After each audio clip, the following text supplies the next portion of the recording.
guys. So today we're going to talk a little bit about theme and thematic statements. So theme is a really important part of literature and text. And so I wanted to just give you a really quick overview so that you have a good understanding of what it means when we say the theme and sort of how to develop the idea of theme from a text that you are looking at. So a theme, by definition, is kind of the message of the literary work. It's a statement about life or human nature. It's kind of the idea of like what the author wants to tell you about. It's not the same as subject, right? So a subject of a text is, war, pride, survival. What a theme does is take the subject and then dig deeper into it, right? So rather than saying like, war is this, if war is the subject, the theme would be war destroys the human mind, right? So it's kind of the idea that the work has some sort of core value into it. And it's possible for a work to have more than one theme. In fact, most works will have more than one theme. And themes are never like directly stated in the text, they're always implied, right? They tell you, the text tells you just enough for you to sort of develop it on your own. And so that's really what we're going to kind of look at right now. So an example of a theme, or a topic or a subject is love. And obviously we're going to see this a lot in Romeo and Juliet. So if love is the topic or subject, the theme can be love, if taken to extremes, can be more negative rather than positive, right? So like love becoming an obsession, right? However, in another novel, they might take the same subject and have a different theme. Love can conquer even the greatest evil, right? Think about like Disney fairy tales. It's the same kind of idea. Love conquers all. Same topic and subject, different theme, right? And so it really depends on the work. It depends on the characterization, the plot, the setting, all of those things come together to make up a theme.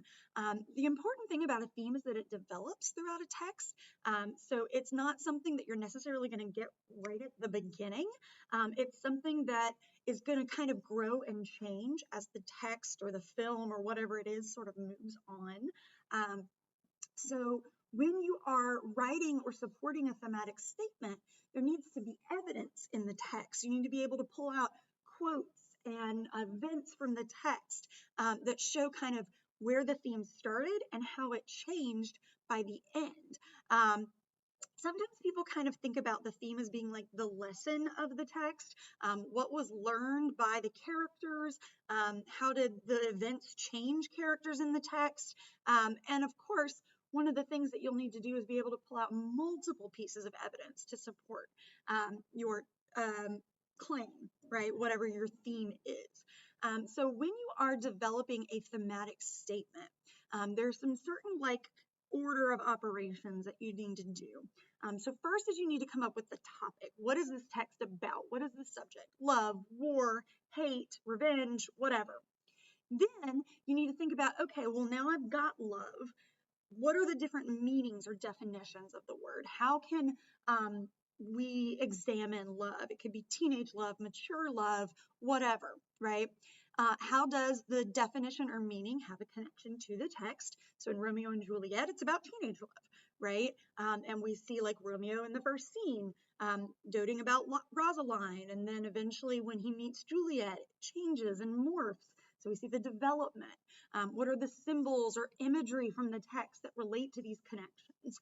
And then finally finding a quotation with the topic word in it, right? That's going to be like kind of your cheat sheet or your hint there, is to find something that already talks about the topic and then kind of connect those things together. And from that, you will be able to develop your thematic statement. So love conquers all, right? Based on the quotes, based on what happens in the text, based on the symbols, based on the imagery. And so really, if you want to think about what the thematic statement is, it's the summary of the theme in one word, right?